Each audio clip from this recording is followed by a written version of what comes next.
ఇప్పుడు సాధారణంగా పూజలు చేస్తూ ఉంటాం గదా! పూజలో ప్రసాదం పెట్టడం అనేది సర్వసాధారణం. ఆ ప్రసాదం అనేది మనము మన చేతులతోనే స్వయంగా తయారు చేసి పెట్టాలా? లేదు అనంటే బయట నుంచి కొని తీసుకొచ్చి దేవునికి నైవేద్యంగా పెట్టొచ్చా?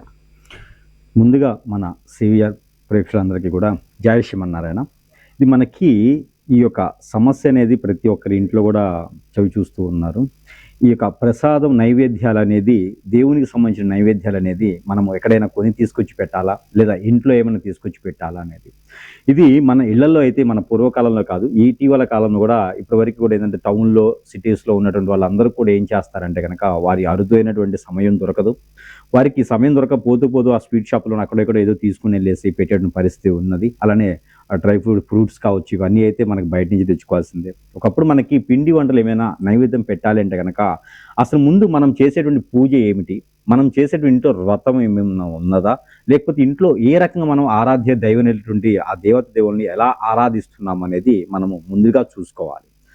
చూచిన తర్వాత ప్రతి ఒక్కరి కూడా మనము పూజించేటప్పుడు గానీ, ఆరాధించేటప్పుడు గానీ, మనం దీపారాధన చేసేటప్పుడు గానీ ఖచ్చితంగా స్వామివారికి మనం ఇంట్లో నెలకొల్పిన తర్వాత ఖచ్చితంగా నైవేద్యం అనేదైతే పెట్టాల్సొస్తుంది. ఈ నైవేద్యం పెట్టకపోతే మనకి చాలా మనకి చాలా చెడు అని కూడా చెప్పొచ్చు. ఎందుకంటే ఒకసారి మన ఇంట్లో దీపారాధన చేసినటువంటి ప్రతి దేవునికి కూడా ప్రాణ ప్రతిష్ఠ అనేది ఒకటి ఉంటుంది. క్షణ ప్రతిష్ఠ అంటారు.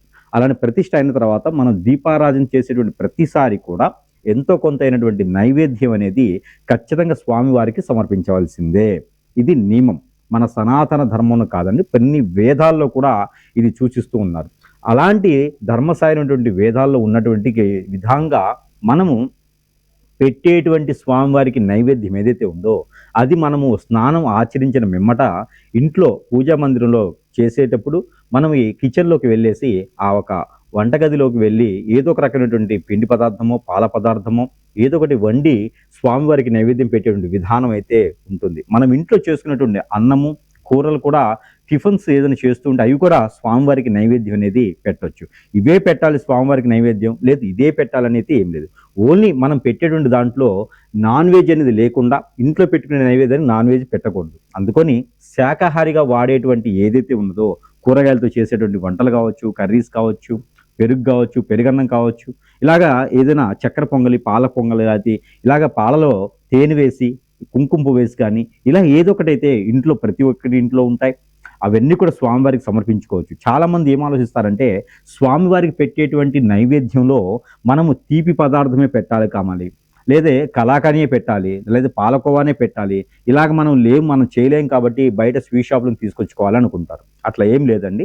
మనము ఏవే నైవేద్యమైనా సరే ఇంట్లో మనం తినేటువంటి వస్తువులు ఏదైనా పెట్టొచ్చు.